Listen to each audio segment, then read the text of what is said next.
Foundation. Then MSK Priya, founder, therapeutic parenting firm, women and child wellness psychologist, MSK Life Clinic Foundation வந்திருக்காங்க. இப்போ மேடையில் வருவாங்க. Parents உங்களுக்கு அன்றாட வாழ்க்கையில் குழந்தைய கையாளுறதுலையும் தொடர்ந்து இந்த குழந்தைய கையாண்டதுல உங்களுக்கு சில ட்ராமா அண்டர்கோ பண்ணியிருப்பீங்க. ஸோ அது ரிலேட்டட் விஷயங்களை மேலே வைக்கலாம். உங்களுக்கு என்ன கொஸ்டின்ஸ் இருந்தாலும் அதுவும் கேட்கலாம். நீங்கள் we welcome you, Dr. Moideen sir and Dr. Priya ma'am. அனைத்து பெற்றோர்களுக்கும் தொழில் நிறுவனம் சார்பாக வரவேற்பதில் நாங்கள் மகிழ்ச்சி அடைகிறோம். ஒரு பெற்றோர் எவ்வாறெல்லாம் குழந்தைகளை வளர்ப்பதில் சிரமப்படுகிறார்கள் என்பதை புரிந்து கொண்டு அவர் மனதில் ஏற்பட்ட துளிர்ந்த ஆசைதான் உங்களை எல்லாம் இந்த நிலைக்கு அழைத்து வந்திருக்கிறது. அந்த வகையில் வெரி நைஸ். இது பெற்றோர்களுடைய சிரமங்களை குறைக்க வேண்டும் என்பதற்காக பெரிய முயற்சி எடுத்துள்ளார்கள். அவர்களையும் நாம் பாராட்ட வேண்டும்.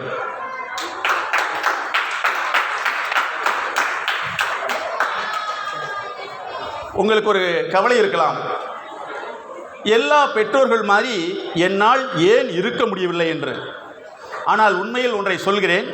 ஒரு உளவியல் நிபுணர் என்ற முறையில் உண்மையில் பெற்றோர் என்பதற்கு தகுதி வாய்ந்த நபர்கள் நீங்கள் தான்.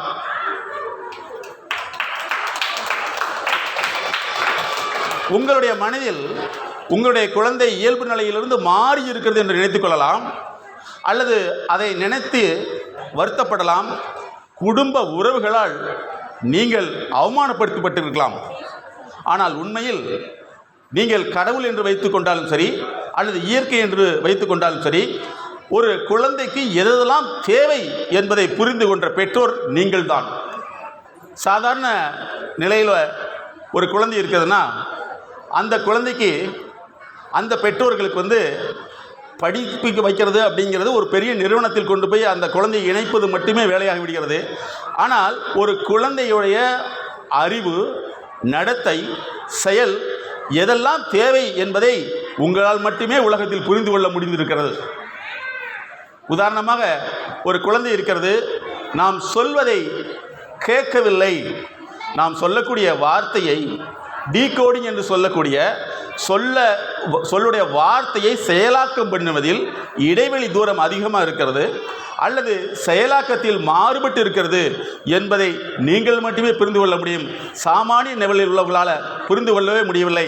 இன்றைக்கி காலையில் நடந்த ஒரு நிகழ்வு என்னென்னா, ஒரு +2 படிக்கிற ஒரு ஸ்டூடெண்ட் அவன் ஸ்கூலுக்கு போக மாட்டேங்கிறான். ஏன்னா அவங்க நான் நினைக்கிற மாதிரி இல்லை அப்படின்னு சொல்லிட்டு எனக்கு படிப்பு தேவையில்லைன்னு விலகி வந்துடுறான். ஆனால் அந்த பெற்றோர்கள் தன்னுடைய குழந்தையை ரொம்ப பிரில்லியன்ட் தான் சொல்லியிருக்காங்க. ஆனால் ஒரு குழந்தையோட இயல்புத்தன்மை எப்படி இருக்கிறது என்பதை உண்மையில் நீங்கள் மட்டும்தான் புரிந்து கொண்டிருக்கிறீர்கள். அந்த வகையில் நாங்கள் உங்களை பாராட்டுகிறோம். ஒரு குழந்தையுடைய வளர்ச்சி, உடல் வளர்ச்சி என்பது வேறு, அறிவு வளர்ச்சி என்பது வேறு. அப்படி பார்க்கல, ஒரு குழந்தை புரிந்து கொள்வதில் ஏற்படக்கூடிய சிரமங்கள், புரிந்ததை செயலாக மாற்றுவதில் ஏற்படக்கூடிய சிரமங்கள், அதேபோல் இயல்பு நடத்தை, உணவு உண்பதாக இருக்கலாம், அல்லது குளிப்பதாக இருக்கலாம், அல்லது ஒரு பென்சிலை கையில் ஹோல்டு பண்ணுறதாக இருக்கலாம், அல்லது இரவு நேரத்தில் தூங்குவதாக இருக்கலாம். இதிலெல்லாம் எவ்வளவு சிரமங்கள் இருக்கிறது, எவ்வளவு மாற்றங்கள் தேவை என்பதை நீங்கள் மட்டுமே புரிந்து கொண்டீர்கள். மற்றவர்களால் புரிந்து கொள்ளவே முடியாது. நீங்கள் ஒன்றை மட்டும் நினைவு வைத்துக் கொள்ளுங்கள், இந்த குழந்தையை நீங்கள் வளர்ச்சியுற செய்துவிட்டால் உங்களுடைய வாழ்நாள் சாதனை இதுதான். இதற்கு ஒரு வரலாற்று உளவியல் சம்பவத்தை சொல்கிறேன். ஒரு மிகப்பெரிய விஞ்ஞானி, இது நடந்த சம்பவம். அவருடைய குழந்தை சற்று எதுவும் பேசுவதில்லை, எதுவும் புரிந்து கொள்ள மாட்டேங்குது, படிக்க தெரியவில்லை. நீண்ட காலமாக அவர் போராடுகிறார், ஆனால் அவருக்கு வழி தெரியவில்லை. ஒரு சமயத்தில் அந்த காலகட்டத்தில் இருந்த ஒரு உளவியல் நிபுணரை அழைத்து ஆலோசனை கேட்கிறார். உங்களுடைய குழந்தைக்கு சப்தங்கள் தெரிகிறது, சப்தத்துடைய அர்த்தம் தெரியவில்லை. நன்றாக நினைவு வைத்துக் கொள்ளுங்கள். இன்றைக்கி நிறையா பெற்றோர்கள் டே இங்கே வா, டே வாங்கன்னு சொல்கிறீங்களே தவிர அந்த குழந்தை வரமாட்டேங்குது அப்படின்னு கம்ப்ளைண்ட் பண்ணுறாங்க. ஆனால் அந்த குழந்தைக்கு சப்தம் தெரிகிறது, சப்தத்துடைய அர்த்தம் தெரியவில்லை. அதே போல் அந்த உளவியல் நிபுணர் சொல்கிறாங்க, இந்த மாதிரி உங்களுடைய குழந்தைக்கு சப்தம் தெரிகிறது, அர்த்தம் தெரியவில்லை என்று சொன்ன விடாடி அதற்கு ஒரு வழியை கண்டுபிடிக்கிறாங்க. என்ன தெரியுமா? பறவைகளுடைய ஒளியை டேப்பில் பதிவு செய்து அந்த குழந்தைக்கு அதை போட்டு போட்டு காமிக்கிறார். அந்த குழந்தை அந்த சப்தங்களை புரிந்து கொள்கிறது. அடுத்த கட்டமாக ஒரு கீபோர்டை வாங்கி அந்த குழந்தைக்கு அந்த கீபோர்டை வந்து வாசித்து பழகுகிறார்.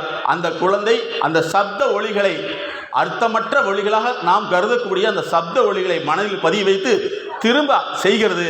இப்படி நடந்து கொண்டே இருக்கிறது. ஒரு நாளில் வந்து தன்னுடைய பாட்டி ஊருக்கு போகிறாங்க. ஒன்றை ஞாபகத்தில் வச்சுங்க, உலகத்தில் உங்களுடைய குழந்தையோடு உயிர் தொடர்பு உள்ளவர்கள் அந்த குழந்தையுடைய அம்மா வழி பாட்டியாக இருக்கலாம் அல்லது அப்பா வழி பாட்டியாக இருக்கலாம். இதை நீங்கள் நினைவு வைத்துக் கொள்ள வேண்டும். அந்த விவரம் அறியாத, விவரம் புரியாத அந்த குழந்தை பாட்டி வீட்டுக்கு அழைத்து செல்லப்படுகிறது.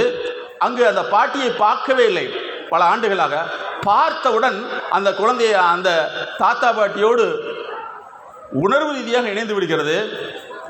அந்த பாட்டி சொல்கிறது, என்னுடைய வாழ்நாள் முடிந்து விட்டது என்று நான் நினைத்தேன், என்னுடைய வாழ்நாள் முடிய போகிறது என்று நினைத்தேன், உன்னை பார்க்கும்போது எனக்கு வாழ வேண்டும் என்று தோன்கிறது என்று சொல்கிறது. இதுவரைக்கும் சப்தத்துமே கேட்காத அந்த குழந்தை பாட்டியுடைய சப்தத்தை புரிந்து கொள்கிறது. இதுதான் உணர்வு சார்ந்த அறிவு. அந்த குழந்தையை புரிந்து கொண்ட பின்னாடி அந்த குழந்தை தனக்கு தெரிந்த மொழியில் சொல்கிறது, இந்த உலகத்தில் என் சார்பாக நீங்கள் இருப்பீர்கள், நான் இருப்பதற்கு நீங்கள் தான் காரணம் சொல்லிட்டு அந்த இசையை அப்படியே ட்ரை பண்ணி பழகுது. ஒரு 10 ஆண்டுகளில் மிக சிறந்த ஒரு இசை ஆல்பத்தை உருவாக்க அளவுக்கு வந்திருக்குன்னா இதுதான் அந்த குழந்தைக்கு பெற்றோர்கள் கொடுத்த சரியான பயிற்சி. அப்படிப்பட்ட பயிற்சியைத்தான் உங்களுடைய மனம் கொடுத்து கொண்டிருக்கிறது. அதை நீங்கள் பெற்றுக்கொண்டிருக்கிறீர்கள். நீங்கள் உண்மையில் சிறப்பு பெற்றோர். எப்பவுமே ஒரு குழந்தை நீங்கள் வந்து உங்களுடைய மொழியில் சொல்லும் பொழுது அந்த குழந்தை தன்னுடைய மொழியில் அந்த வார்த்தை எடுத்துக்கொள்ள தெரியாது. அப்போ நீங்கள் பயன்படுத்த வேண்டியது என்னன்னா சைகை மொழியை பயன்படுத்துங்க.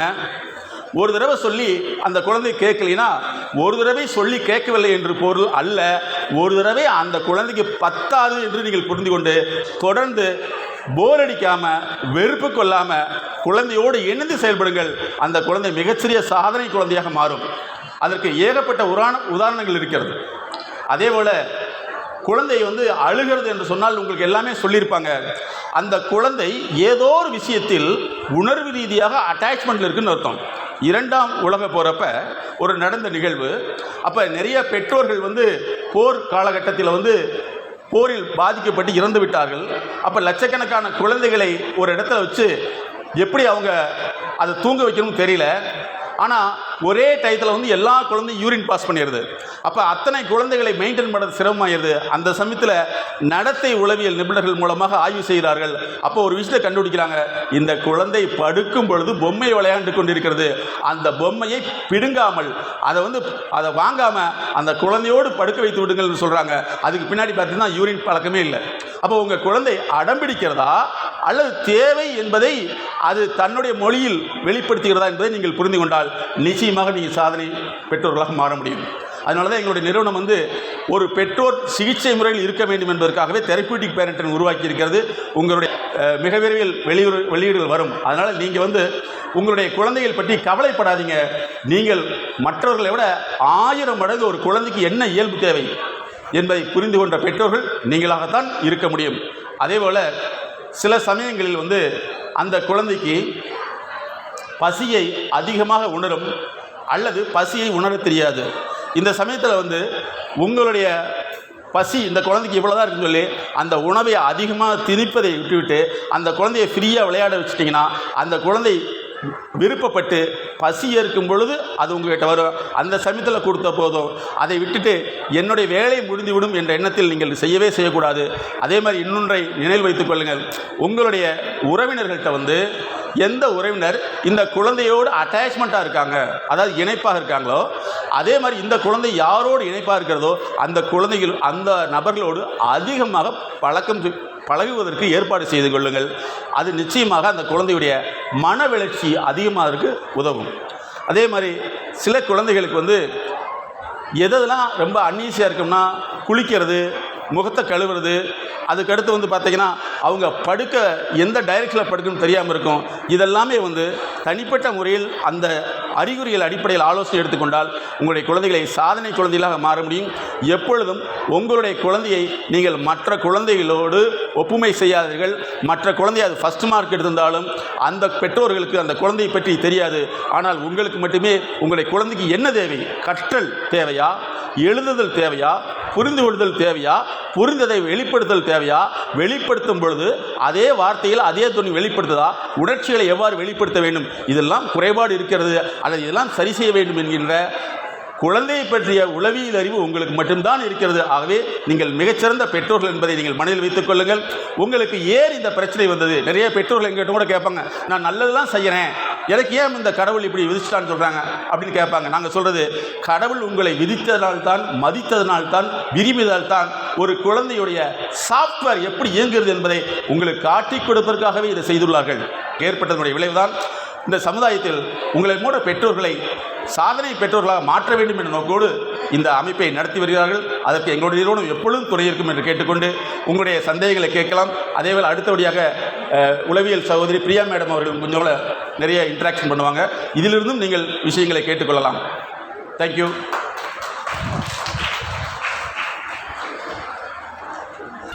சொல்ல முடியாத அழுத்த நினைவுகள், அடக்க முடியாத அழுகை, கட்டுப்படுத்த முடியாத கோபம், தாங்க முடியாத கஷ்டம், தன்னை யாரும் புரிந்து கொள்வதில்லை என்ற ஏக்கம், அதிகமான பயம், தூக்கமின்மை, உடல் சார்ந்த வலி, இன்னும் இது போன்று பல சிக்கல்களிலிருந்து விடுபட நாங்கள் உதவுகிறோம்.